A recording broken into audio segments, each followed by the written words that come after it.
আসসালামু আলাইকুম ভিউয়ার্স, মিম ইন্টারন্যাশনাল চ্যানেলের পক্ষ থেকে আপনাদেরকে জানাই অনেক অনেক শুভেচ্ছা। এই ধুন্দুলের নতুন একটি রেসিপি আপনাদের সাথে শেয়ার করব। এই রেসিপিটি বাসায় একবার বানিয়ে দেখবেন, খেতে ভীষণ মজা। প্রথমে একটা হাঁড়িতে ধুন্দুল কেটে ভালো করে ধুয়ে সিদ্ধ করে নিব। তারপর পানি ফেলে দিয়ে আমি ধুন্দুলগুলো ব্লেন্ড করে নিব। আপনারা চাইলে পাটায় বেটে নিতে পারেন। আমার মনে হয় যারা একবার খাবেন এর স্বাদ কখনো ভুলতে পারবেন না। ধুন্দুল দিয়ে এমন একটা রেসিপি হবে যা আপনি ভাবতেও পারবেন না। এজন্য আমি প্রথমে একটি হাঁড়িতে 2টি পেঁয়াজ কুচি দিয়ে বেরেস্তা করে নিব। 2টি শুকনা মরিচ ও কিছু কাঁচামরিচ দিয়ে তার সাথে চিংড়িগুলো দিয়ে আমি বেরেস্তা করে ভাজা ভাজা করে নেব।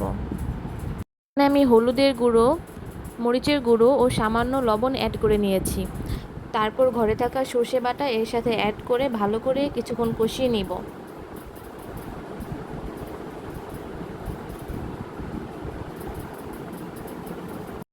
পাঁচ মিনিট কষানোর পর আমি ব্লেন্ড করা ধুন্দুলগুলো এর মধ্যে ছেড়ে দিব।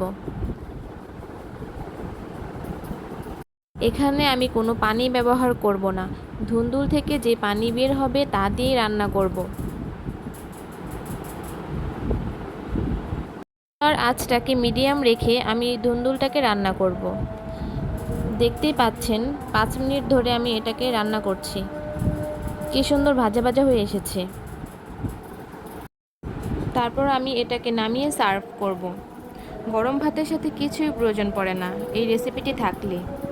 আপনাদের যদি আমার এই ধুন্দুলের ঘন্ট রেসিপিটি ভালো লেগে থাকে তাহলে লাইক, শেয়ার এবং কমেন্টস করে পাশে থাকবেন।